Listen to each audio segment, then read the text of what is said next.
ब्रह्ममुरारिसुरार्चितलिङ्गं निर्मलभासितशोभितलिङ्गम् जन्मज दुःखविनाशकलिङ्गं तत्प्रणमामि सदा शिवलिङ्गम्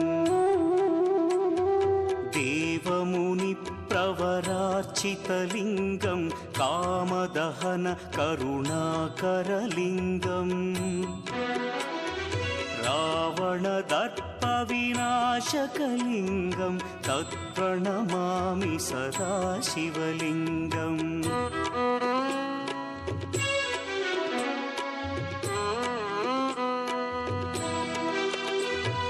सर्वसुगन्धसुलेपितलिङ्गं बुद्धिविवर्धनकारणलिङ्गं सिद्धसुरासुरवन्द्यलिङ्गम्